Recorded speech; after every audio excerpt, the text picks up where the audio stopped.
Hey everyone, I'm Rachel, and in this tutorial, I'll show you how to add shading to a makeup-free face using the Color Therapy app.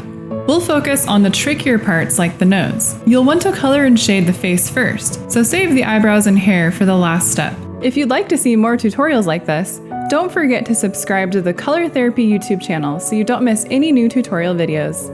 Okay, so I found a reference that's similar to my image. Notice how on her face, she has a little bit of redness around the nose, around the eyes, and the lips. And then we also want to pick up on the shadows and highlights here too to inform us where to put them. Now, the first thing you want to do is completely color in your whole image with her skin color first, because we're going to be using the smear tool. So we don't want to pull in any other colors from elsewhere. So go into the skin shades palette. I'm going to use the 8th color on the top row and just tap to fill in her whole face, eyes, lips, and hair. Now from that same palette, you want to choose 4 more colors. You want to choose a really dark color for your shadows, a darker one, a medium one, and then a light one for your highlights. In the manual mode, select the airbrush tool. Let's set the size to 75 and the opacity to 25. Now using our lightest highlight color, we're going to add in some highlights. They're going to go on the forehead in a circular motion, and then they're going to come down the nose. You're going to add them below the eye, on the upper lip, and a little bit on the chin and jaw. Now, using your next darkest color, you're going to add in some rough low lights. So you're going to have a shadow on the left side of the face,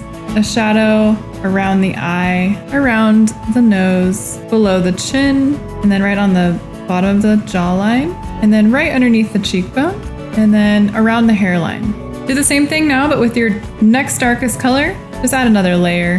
Then go in the maroon palette and on the bottom row, select a reddish peach color. And then you want to use that just around the nose a little bit, corners of the eyes, and a little bit on the cheek, and then around the lip. Now lower the size to 30. Select your darkest low light now. And you want to shade in the areas where it's going to be the darkest. So on the far left side of the face where the hair is going to be covering the face, underneath the lip, along the left side of the nose, a little bit on the right side of the nose, and then add that around the eyes too.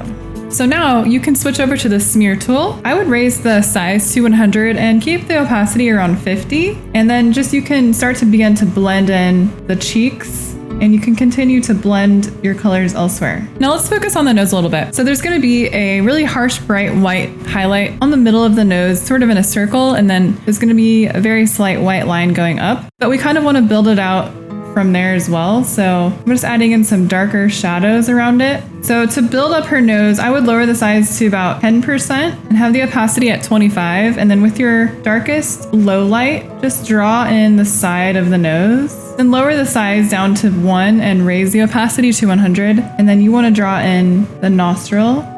From there, I would switch to a lighter color and then just draw the shape of the nose around that. And just use the smear tool to make it really blended nicely. Now let's set the size to about 30% and the opacity at 30 as well. And using a bright white, just draw a round circle on the very point of the nose and then bring up a little bit of a highlight above that in a straight line. And then use that peach burgundy color we had and then just add a little bit around the nose. You can do the same thing in the corners of the eyes and right underneath the eyes. And then using the darkest low light color, you can draw the upper lid. So continue to add layers, going back and forth with your lowlights and the highlights until you get it right. Use the smear tool to your advantage. When you're done shading the face, then you can add in the details for the eyebrows and the eyes and lips. Shading a face is all about subtleties. Work carefully layer by layer instead of applying harsh tones for best results. Thanks for watching our tutorial. You can get the Color Therapy app for free on the App Store.